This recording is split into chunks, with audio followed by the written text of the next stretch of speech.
Pessoal, vamos falar sobre a situação na Ucrânia, como é que avançou aí a frente de batalha nas últimas 24 horas, o que a gente tem de novidade vindo de lá, né? Principalmente aqui o nosso avanço em Kherson. Vamos ver como é que está a situação. Essas notícias foram sugeridas por Escalou a Loba, Dona Fia e mais um monte de gente. Obrigado aí ao pessoal que sugeriu as notícias. Obrigado a você que está assistindo o nosso vídeo. Se você gosta do nosso conteúdo, por favor, não esqueça de deixar o seu like, de se inscrever aqui no canal, né? Pois bem, a situação aqui na frente de batalha, vamos começar por Donbás, que é a situação mais crítica, né? Os russos continuam avançando lentamente aqui em Sievierodonetsk, já tomaram alguns pedaços da cidade, coisa e tal, a briga está muito feia por aqui. Como a gente tinha mencionado, a ideia dos ucranianos é essa mesmo, embora isso aqui não seja uma coisa positiva, evidentemente, a cidade está sendo totalmente destruída, como é padrão nessas invasões russas, eles destroem completamente a cidade, mas está de acordo com o planejamento ucraniano, ou seja, eles também estão sofrendo muitas baixas. Essa disputa em ambiente urbano é particularmente ruim para os russos, então os ucranianos conseguem matar muitos russos, desabilitar muitos equipamentos, destruir muitos tanques. Então a coisa está caminhando de acordo com o esperado, né? Não é uma coisa positiva, lógico, mas é o que é esperado de acontecer aqui. Em algum momento, eventualmente, imagina-se os combatentes ucranianos que estão nessa região, eles vão voltar para Lysychansk, deixar o rio aqui como a barreira natural aqui com as tropas russas, mas aquele negócio, eles não querem fazer isso antes de matar um bocado de russo aqui, porque se eles não fizerem isso, simplesmente moverem para cá, o que vai acontecer é essa linha de frente vir para cá e a mesma força russa vai ser aplicada mais adiante, né? Então é muito importante essa guerra de atrito, essa opção por destruir o máximo de russos possíveis, né? Bom, aqui em Popasna parece que, eu já tinha falado ontem, né, que o exército ucraniano conseguiu repelir alguns pontos aqui, basicamente em Komishuvaka, que é próximo aqui a Popasna, né? Popasna já está logo aqui.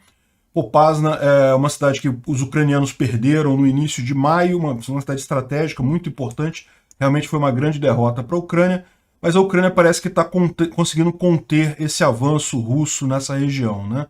Mandou reforços para cá e realmente tem conseguido conter isso daqui, os russos não têm avançado mais. Nesse mapa aqui não está mostrando muito, ainda parece que os russos estão próximos a essa linha aqui, que é uma linha de suprimentos importante, mas se você olhar aqui no Deep State Map, ele tem uma outra visão em que ele diz que, na verdade, os ucranianos já conseguiram botar a zona de guerra, né, que é essa região mais cinza aqui, a zona de frente em si, já conseguiram avançar para cá, liberando essa estrada, ou seja, os ucranianos já estão conseguindo novamente usar essa estrada principal aqui para levar suprimentos para Lysychansk e Severodonetsk, né? Então isso é um avanço importante nessa história aqui, os russos não estão conseguindo avançar aqui.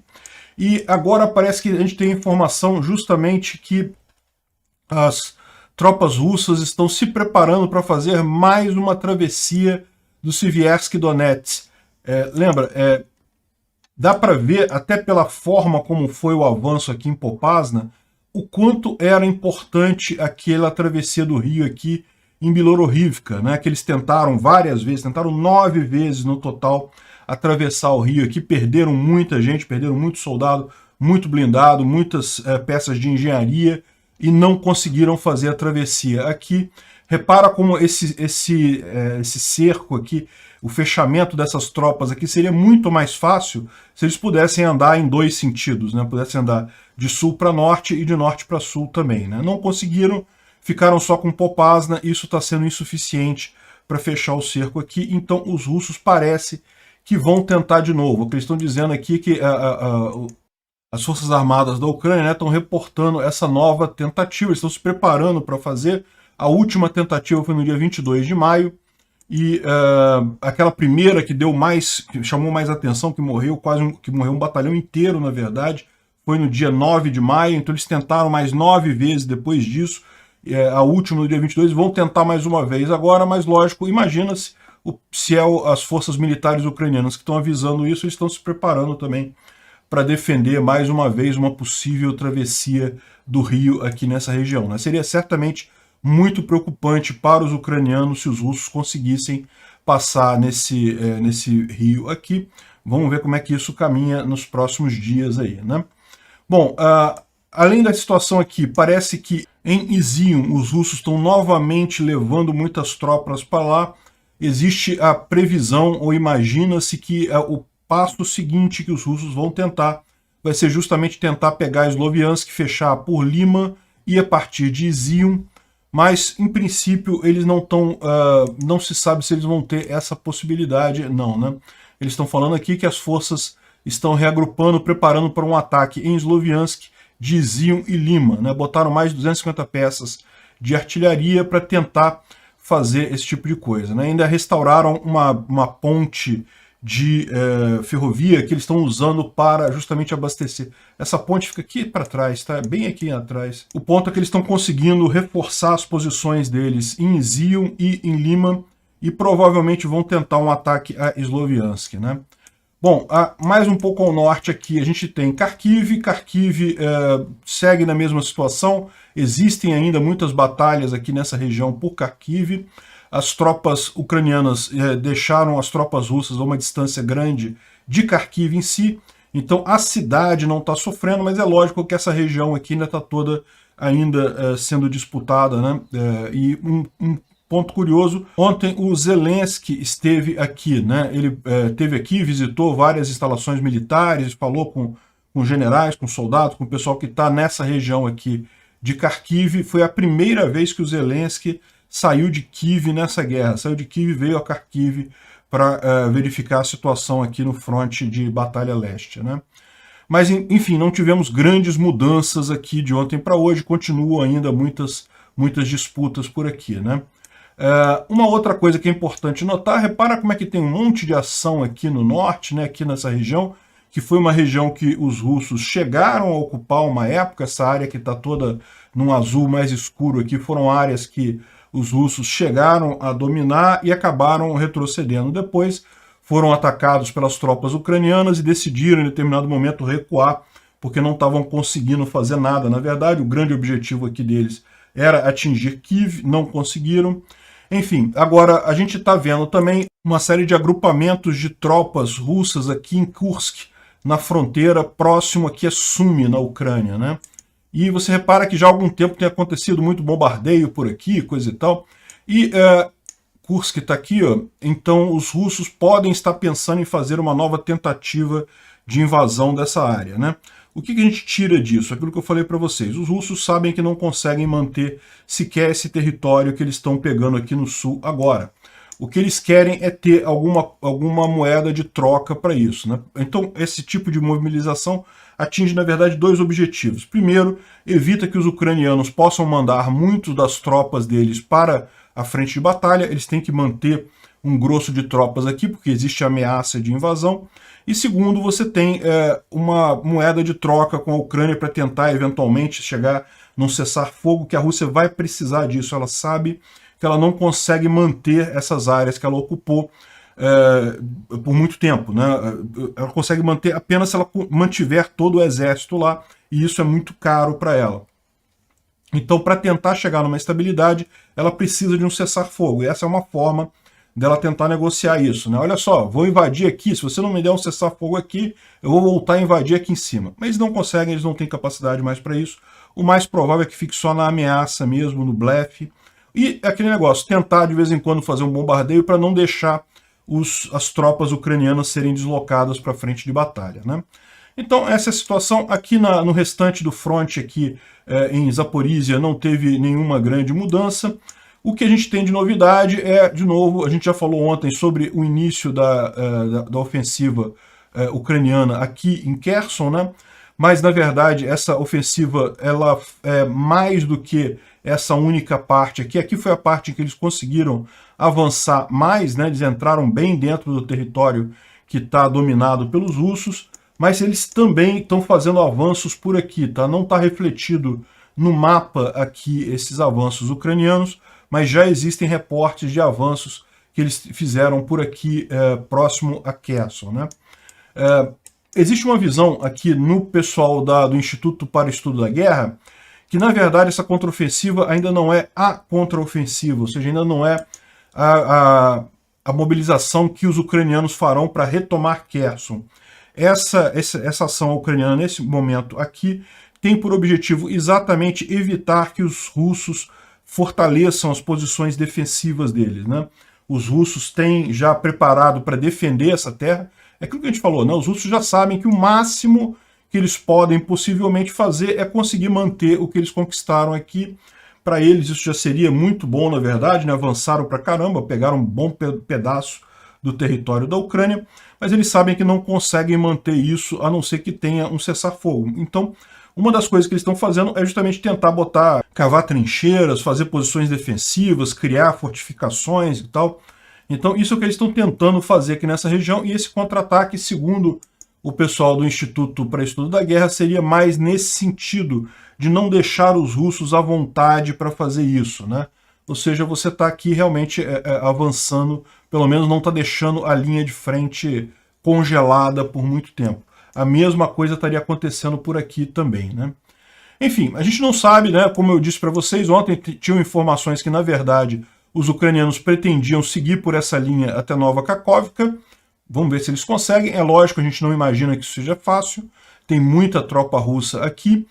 Em Bruskiensk, os russos já estabeleceram uma posição defensiva aqui, então para os ucranianos tomarem essa região, eles vão ter que disputar, não vai ser fácil.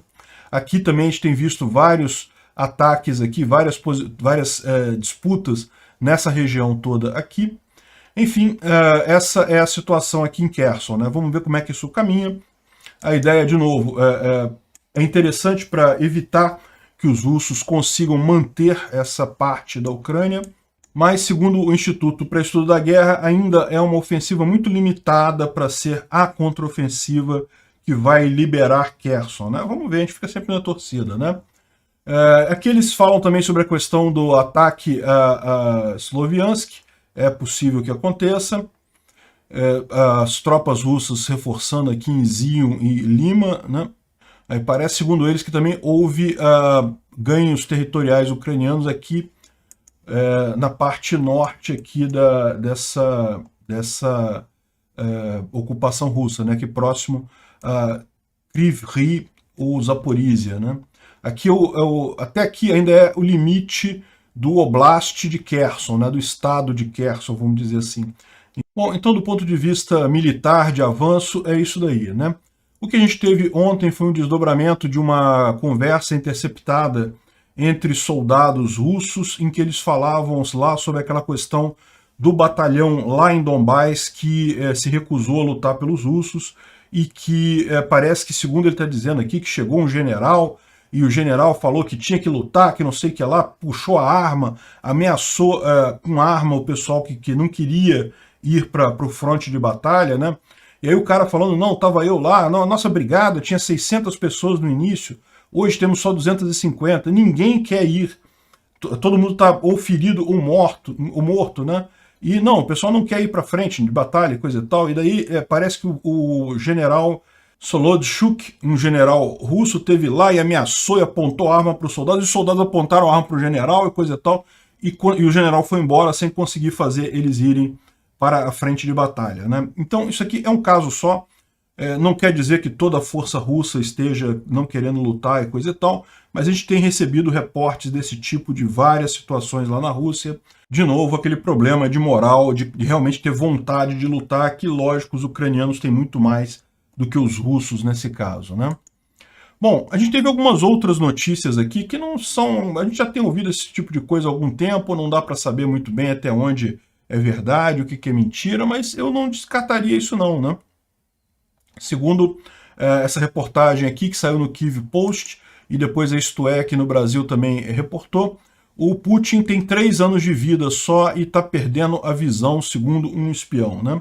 Então, segundo informações desse espião, que tem informações confidenciais lá dentro, o Putin não tem mais do que 2 a 3 anos de vida devido a uma forma grave de câncer em rápida progressão. A gente já ouviu esses relatos muitas vezes, é difícil saber se é verdade ou não, mas não seria algo totalmente surpreendente, me parece bastante razoável, e que também, além de ter poucos anos de vida, ele está perdendo a visão, né?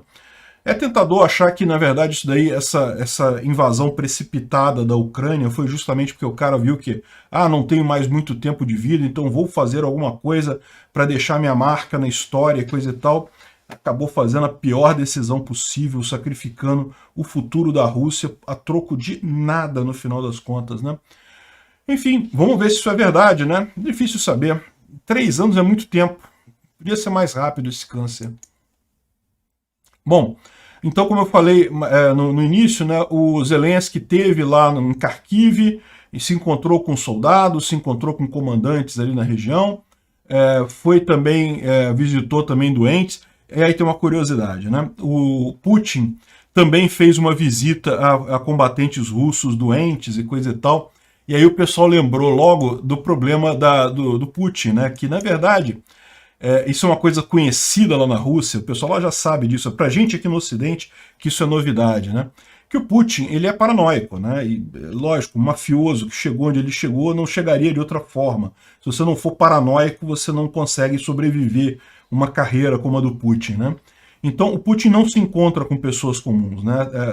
Segundo diz esse pessoal, lá na Rússia todo mundo sabe disso. Então, se você for ver, o cara que era o doente que ele se encontrou aqui é o mesmo cara que ele se encontrou há um tempo atrás, quando ele estava visitando uma fábrica, né? Essas pessoas que encontram Putin não são nem pacientes, nem soldados, nem trabalhadores, nem pescadores, nada. O que eles são na verdade, pessoas do serviço secreto que fazem o papel de população na hora que Putin tem que encontrar alguém, né? Então são sempre as mesmas caras. O pessoal mostra aqui, tá vendo? Olha, Putin indo num barco de pesca, né? Aí tem as pessoas aqui que são os pescadores. Aí você vai, o Putin indo na igreja, aí você vai ver as pessoas, são as mesmas pessoas que estão aqui no barco de pesca, estavam lá na missa e coisa e tal. E, segundo diz o pessoal, tudo assim, né?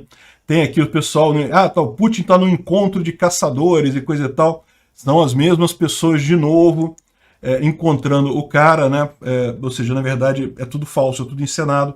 É a questão da verdade russa, né? O pessoal todo mundo sabe que isso é mentira, não tem, já virou uma tradição, não tem nenhuma novidade nisso daí, né? Pra gente que é uma coisa meio estranha isso. Bom, e para complementar aqui a grande questão da guerra cibernética, que é impressionante o quanto a Rússia é muito mais fraca do que se imaginava, né?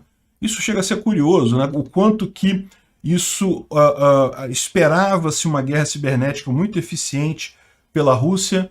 No final das contas, ao contrário, ela está sofrendo muito mais guerra cibernética do que está conseguindo fazer, né? A Rússia está vazando dados como uma peneira, é a manchete aqui, está mostrando a quantidade enorme, a gente já falou sobre isso, a quantidade enorme de documentos, de informações sobre as Forças Armadas russas, sobre o governo russo, que já está disponível aí em blogs da internet. O pessoal do Anonymous conseguiu bancos de dados enormes sobre esse tipo de informação, e a Rússia está sendo hackeada numa escala sem precedentes.